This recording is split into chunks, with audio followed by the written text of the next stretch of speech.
अस्सलामुअलैकुम वरहमतुल्लाहि वबरकातुहू। अल्हम्दुलिल्लाह अल्हम्दुलिल्लाह स्कॉलर्स शाहीन एकेडमी औरंगाबाद का बहुत ही बेहतरीन रिज़ल्ट आया, अल्लाह का शुक्र एहसान है।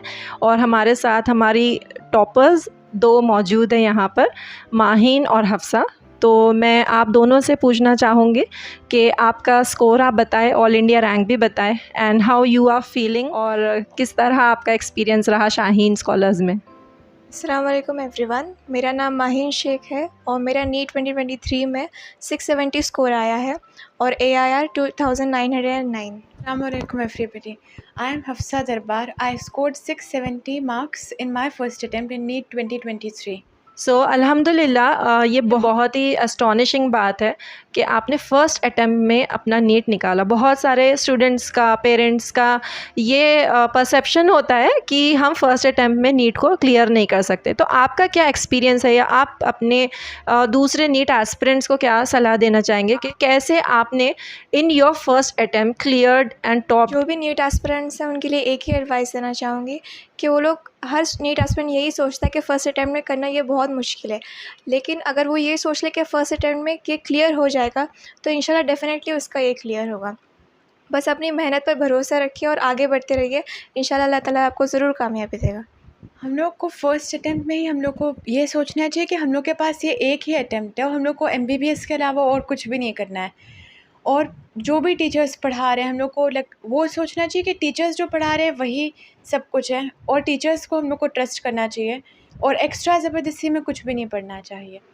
सो अल्हम्दुलिल्लाह आपका नीट का स्कोर माशाल्लाह 670 है, and you will be getting इंशाल्लाह गवर्नमेंट सीट्स इंशाल्लाह. So many of the students who have just passed out of 10th, they are searching for various coaching classes for their NEET preparation. बहुत बार students confused होते हैं कि किस coaching में join करें, and you know where to join. बहुत सारे students friends जहाँ जा रहे हैं, मेजॉरिटी जहाँ जा रही है वहाँ जाते हैं। कुछ ऑनलाइन कोचिंग है, अलग अलग क्लासेस ज्वाइन करते हैं। Some opt for subject wise teaching, कुछ है ग्लैमर देखते हैं, कुछ देखते हैं कि वहाँ पे एंटरटेनमेंट कैसा है, या टीचर्स के ऊपर बहुत ज़्यादा या बहुत सारे कन्फ्यूजन होता है। तो what would you recommend, like कि आपको शाहीन स्कॉलर्स औरंगाबाद में ऐसा क्या मिला, and how would you recommend and advise them. आप 10th क्लियर कर लेते हैं तो आपके सामने कई सारे ऑप्शंस होते हैं आपके 11th में कोचिंग लगाने के लिए। बहुत सारे बच्चे ग्लैमर के पीछे जाते हैं और बड़े बड़े इंस्टीट्यूशंस में एडमिशन ले लेते हैं, क्योंकि वहाँ पे बहुत सारे बच्चे ऑलरेडी एडमिशन ले चुके होते हैं। उन्हें लगता है कि जहाँ सब बच्चे जा रहे हैं, हम भी अगर वहाँ पे जाएंगे तो शायद हम भी क्लियर कर पाएंगे। लेकिन हमें अपना डिसीजन जो होता है वो बहुत वाइजली लेना पड़ता है। अगर आप शाहीन एकेडमी में एडमिशन लेंगे, जिस तरह हमने सोच के लिया था एडमिशन, आपके ऊपर इंडिविजुअल ध्यान दिया जाएगा। और मेरे हिसाब से अगर कोई स्टूडेंट है, नीट एस्पिरेंट स्पेशली, उसके लिए ये इंपॉर्टेंट होना चाहिए कि उसके ऊपर इंडिविजुअल ध्यान दिया जा रहा है। बहुत सारे इंस्टीट्यूशंस में बहुत सारे बच्चे होने की वजह से उन पे इंडिविजुअल ध्यान नहीं दिया जाता।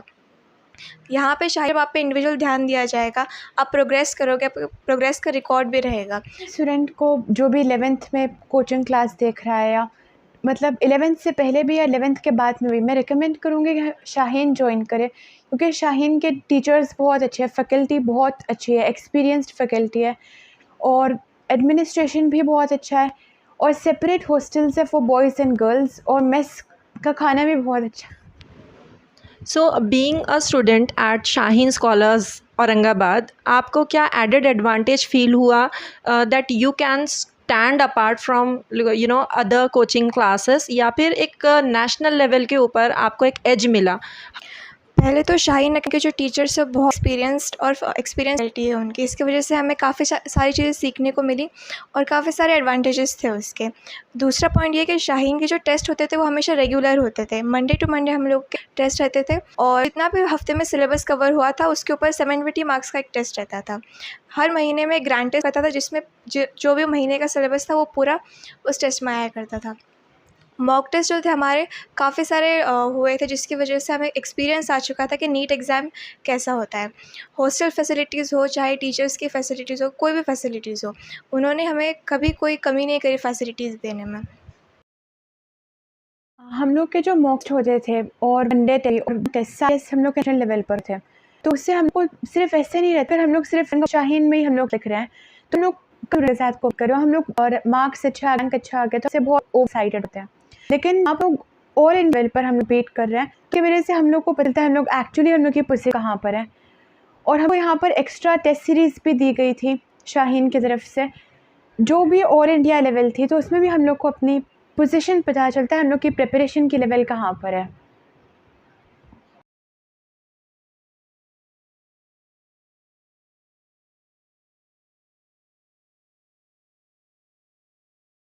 तो एक सबसे बड़ा चैलेंज जो आज हम गर्ल्स को फेस और पेरेंट्स फेस कर रहे हैं कि अपनी बच्ची को बाहर भेजने के लिए, स्पेशली मुस्लिम गर्ल्स, कि अगर हम हायर स्टडीज़ के लिए या प्रोफेशनल कोर्सेज़ के लिए बच्ची को भेजते हैं, पढ़ाने के लिए डालते हैं कोई कोचिंग में, तो वेदर शी इज़ सेफ़ और नॉट, ट्रस्ट कर सकते हैं नहीं कर सकते। So from that point of view आप पेरेंट्स को या गर्ल्स को या बीइंग अ गर्ल आप क्या एडवाइस करेंगे? मेरी जहाँ पर कोचिंग में को एजुकेशन होता है वहाँ डिस्ट्रैक्शंस काफ़ी ज़्यादा रहे, लेकिन यहाँ पर शाहीन में हम लोग इसमें पार्टीशंस रहे, girls and boys separately, distraction नहीं रहता है। और बाहर से पहले भी हम लोग को करके जाना पड़ता है, बग़ैर पेरेंट्स से बात करें हम बाहर घर नहीं जाने देते हैं। जब भी पेरेंट्स अपने बच्चे का एडमिशन करवाते हैं, सबसे पहला होता है स्टडी के बारे में। हर पेरेंट्स चाहे कि उससे सेफ़ली जाए और सेफ़ली वापस आए। शाहीन का एक यही एडवांटेज था, हम लोगों को सेग्रीगेट गए थे जिससे डिस्ट्रैक्शंस नहीं थे। और दूसरी उसकी टाइमिंग हमारे कोचिंग का रहता था 8 to 5, जिसकी वजह से स्टूडेंट्स रहते थे वो अक्सर कोचिंग आते थे, ना कि बाहर।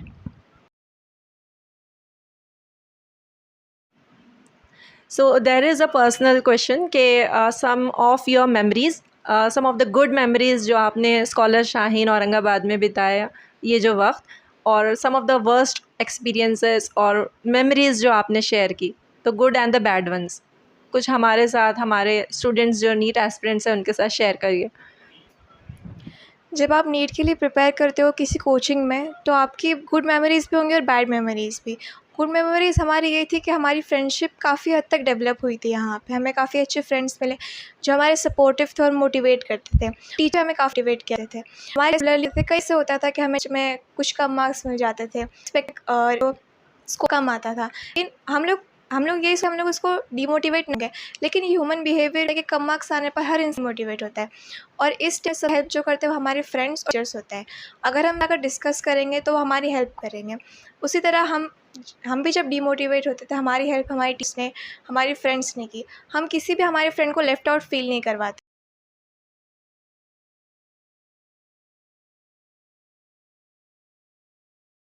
थे। अगर उसका कम स्कोर आया तो हम लोग उसको ये नहीं बताते थे कि तुम्हारा कम स्कोर आया है, उल्टा हम उसको मोटिवेट किया करते थे।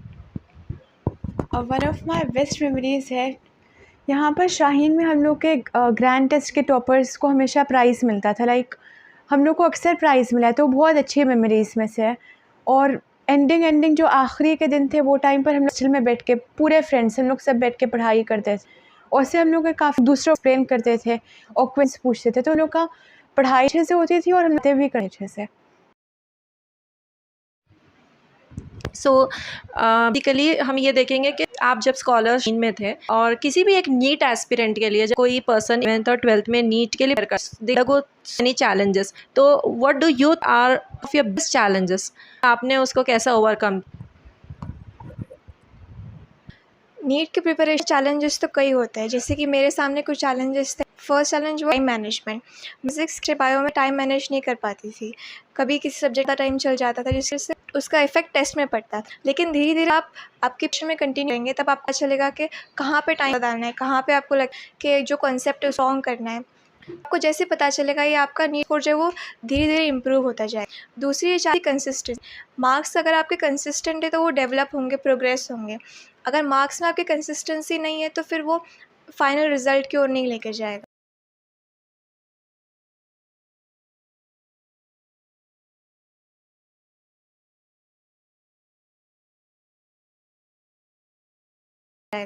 आपके हार्डवर्क अगर कंसिस्टेंट है तो मार्क्स कंसिस्टेंट रहेंगे। Like for me the biggest challenge was my sleep. मुझे बहुत ज़्यादा नींद आती थी, मैं हमेशा बायो के लेक्चर में सो जाती थी, तो उसको जो सिलेबस मेरा मिस हो जाता था तो मुझे पूरा कवर करना पड़ता था। लाइक घर पर आकर जो क्लास में पढ़ाया गया है बायो का दूसरे स्टूडेंट्स का हो जाता था, लेकिन मुझे घर पर आकर वो भी पढ़ना पड़ता था और दूसरे क्वेश्चंस भी सॉल्व करने पड़ते थे, तो that was my biggest challenge.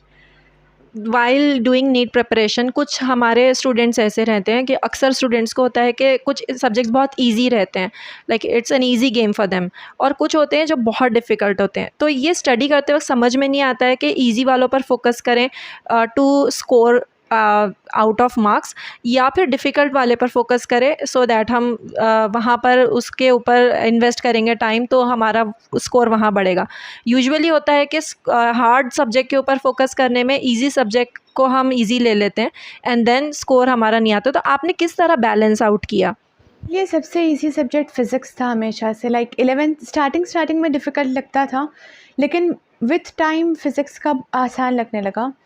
और सबसे मेरे लिए डिफ़िकल्ट सब्जेक्ट जो था मेरे लिए वो ऑर्गेनिक केमिस्ट्री था, स्पेशली 11th का पार्ट। तो हम लोग को स्टार्टिंग में कितना भी मतलब टेक्स्ट बुक पढ़ लूँ मैं या तो फिर क्वेश्चन सॉल्व करूँ, तो मुझे हमेशा मैं क्वेश्चंस बुक में भी मैं सॉल्व करती थी, मैं सारे क्वेश्चंस रॉन्ग सॉल्व करती थी। तो विथ टाइम और हम लोग सर से डाउट्स पूछते थे, मेरे डाउट्स सर से डाउट्स पूछने से ही मेरा ऑर्गेनिक स्ट्रॉन्ग हुआ है काफ़ी। लाइक हम लोग पूरा क्वेश्चन पेपर में इतने सारे सर से डाउट्स पूछ लेते थे, तो उसी से मेरा काफ़ी स्ट्रॉन्ग हुआ फिर आखिरी तक ऑर्गेनिक। मेरा जो स्ट्रॉन्ग सब्जेक्ट था स्टार्टिंग से फ़िज़िक्स था। ऐसा नहीं है कि बहुत इजी सब्जेक्ट होता है, कई सारे बच्चों को इससे प्रॉब्लम आती है, लेकिन मेरा फ़िज़िक्स थोड़ा स्ट्रॉन्गर साइड पे था। ऑन द कंट्रारी जो बायो था वो मेरा थोड़ा सा वीक था, क्योंकि बायो में जो काफ़ी सारे कॉन्सेप्ट्स होते हैं वो हमको याद करने पड़ते हैं। लेकिन मेरा ऐसा था कि मुझे याद चीज़ें जल्दी होती नहीं थी और एग्ज़ाम में टाइम पर याद नहीं आती थी। अब बायो का सबसे बड़ा यही होता है कि अगर आपको एग्ज़ाम के टाइम पे वो चीज़ याद नहीं है तो आप कितना भी याद कर लो, अगर एग्ज़ाम के टाइम पे याद नहीं है तो फिर उसका कोई फ़ायदा नहीं है। फ़िज़िक्स ऑन द वे, अगर आपका कॉन्सेप्ट स्ट्रॉन्ग है तो आप उसे हर क्वेश्चन में अप्लाई कर सकते हैं। और केमिस्ट्री की अगर मैं बात करूँ तो केमिस्ट्री में ऑर्गेनिक थोड़ा टफ लेवल पे था। अगर आपकी 11th आपकी स्ट्रॉन्ग ऑर्गेनिक है केमिस्ट्री है, तभी आप 12th तक आगे बढ़ सकते हो, 12th की ऑर्गेनिक स्ट्रॉन्ग हो सकती है। बिना 11th क्लियर करे आप 12th पे आगे नहीं बढ़ सकते। नीट एस्पिरेंट्स के लिए सबसे डिफ़िकल्ट होता है वास्ट सिलेबस, एनसीईआरटी का जो सिलेबस है 11th प्लस 12th, और नीट को रिवाइज़ करना और पूरे के पूरे वास्ट सिलेबस को टेस्ट देना, ये सारी चीज़ें बहुत डिफ़िकल्ट जाती हैं। तो किस तरह यहाँ पर भी आपके पास क्लास में इसको कवर किया गया and how did you personally covered it up? NEET का सिलेबस देखा जाए तो काफ़ी एक्चुअली में काफ़ी वास्ट है। फ़िज़िक्स, केमिस्ट्री, बायोलॉजी, ये तीनों सब्जेक्ट के 11th और 12th चैप्टर्स बहुत सारे हैं। तो हमारा जो सिलेबस था वो दिसंबर एंड तक ख़त्म हो चुका था, 12th स्टैंडर्ड के दिसंबर एंड तक। और जैसे ही हमारा सिलेबस ख़त्म हुआ, जनवरी में हमारा एक रिवीजन हुआ था और फरवरी में बोर्ड्स की हमारी प्रैक्टिस हो रही थी। जैसे ही हमारे बोर्ड्स हो चुके थे, हमारा क्रैश कोर्स हुआ 15 डेज़ का, और उसके बाद से हमारे मॉक टेस्ट स्टार्ट हुए थे। तो जब रिवीजन हुआ और क्रैश कोर्स से वापस एक बार रिवीजन हुआ, तब ये जो सिलेबस था वो बहुत कम दिनों में हमने कवर किया, लेकिन काफ़ी अच्छे से कवर हुआ ये। जितना 2 साल में आपको पढ़ना है, अगर आप जल्दी कवर कर लेंगे उसको, तो उतना ही आपको एग्ज़ाम में फ़ायदा होगा उसका। I am Mahin Shaikh, student from Scholar Shaheen academy.